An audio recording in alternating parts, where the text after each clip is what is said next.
So good to see you, Glenda. Thank you. Yeah, I'm so happy to be here. Lots of little shifts that are exciting.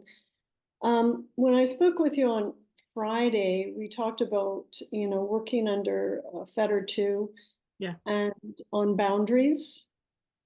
And oh, my goodness, so just that day, an incident came up and I set a boundary. And you know what was amazing about it is that I recognized the body, no, I do not want to do this.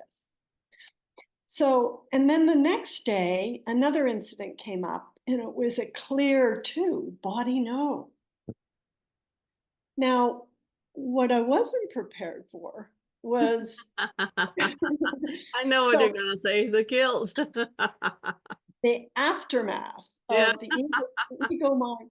But what it was showing me, so the aftermath that came in was, why did I do that? What is wrong with me? And my friends won't like me. And, I don't have that many friends, so I can't be, pushing them away like that or saying no to them. But anyway, what was coming up, instead of, there was definitely shame and guilt and all that, but there was also something else like, wow, that's what's been hiding all this time. Mm. Like you talk in your videos about being an anthropologist. Yes. And all of a sudden there was space here to look at what was arising instead of being afraid of it. Mm. And there was an incident yesterday. It was really interesting. I was looking on my bank accounts and there was a particular money that was coming due and I needed a new interest rate. And I emailed my financial planner. And I got an email back saying she's no longer there and she gave me two other numbers. And those 200 numbers were invalid. By 9 in the morning, I had ran to the bank and demanded to see this financial planner. And I was sitting in front of her going, what happened? You move, and she got a promotion, right?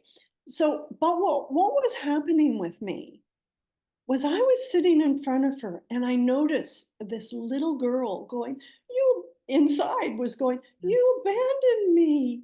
I'm feeling rejected.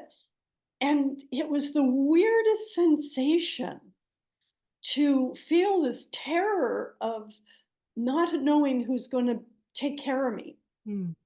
And just a piddly little amount of money, but it was huge. Yes. And I sat in front of this financial planner, like pushing down the tears, like it was some dramatic event.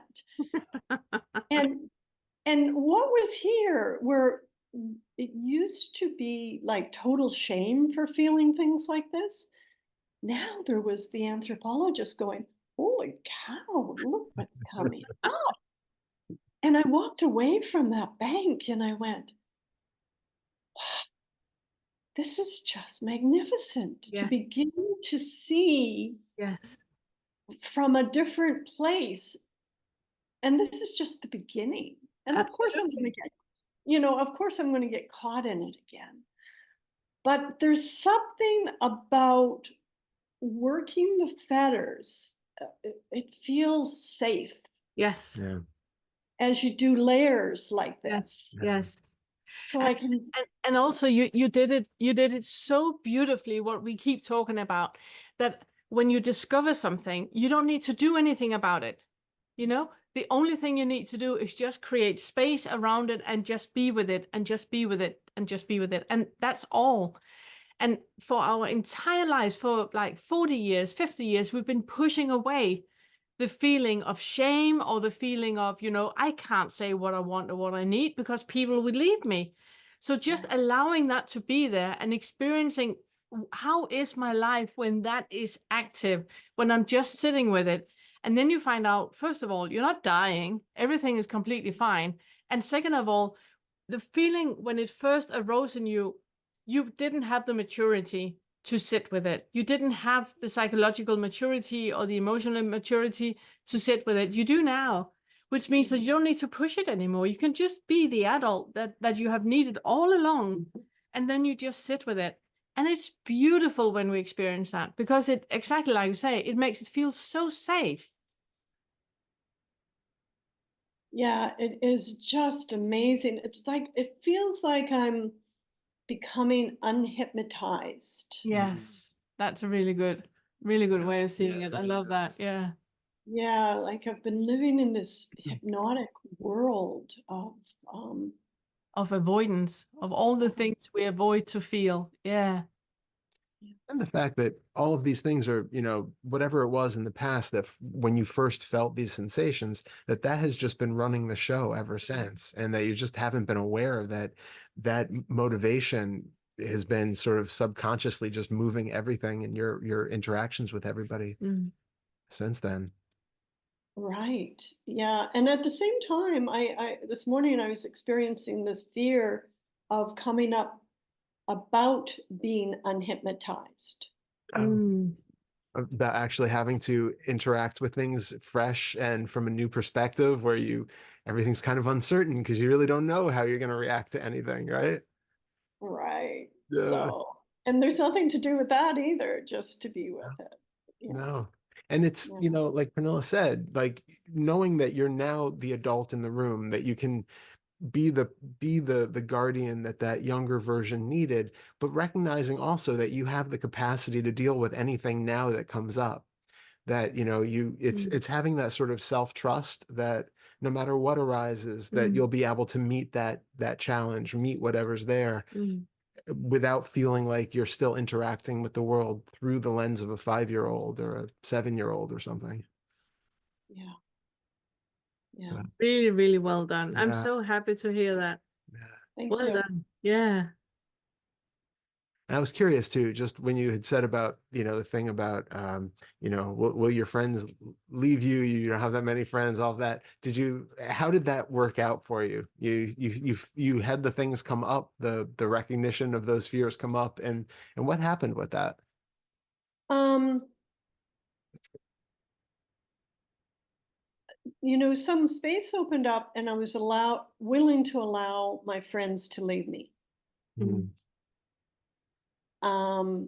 And one made contact since, as if nothing happened. And the other, is a work in progress, but that's another story. But no, there was just this opening that came that if everybody leaves me, that's okay. Mm. It's also the part about you knowing that you're not leaving you. So and knowing that if other people leave you, it's not about you. It's not your decision if they want to stay or if they don't want to stay. It's not your decision. You can't do anything that makes them stay. If they want to leave, they will leave. So And thank you not for about saying you. that. Yeah, thank you, because that just connected why I was okay with letting them go, because I made contact with myself. Yes. Yeah. Yes. Yeah. You're completely fine. Completely Yeah. fine. If they leave, you're here. It's a bit the same way when I have had people that have been in a marriage and then the partner has cheated, something like that, and the marriage has broken up, and the part that is left have the feeling, I do not dare to love again because I'm afraid that, that I'm just going to attract the same partner, that the same thing is just going to happen to me. So I don't dare doing that.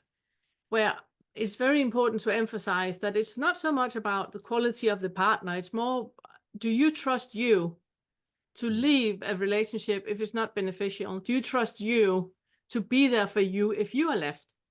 It's more about having the focus here, because we can't put that on other people. They have to be free to move in life as they want to do. But as long as you got your back, like Todd says, that you're the adult in the room, then it's completely fine. And other people are free to do as they want to do. Yeah. And it's not about you, no matter what they do. Yeah. Love it. I'm so happy you're here.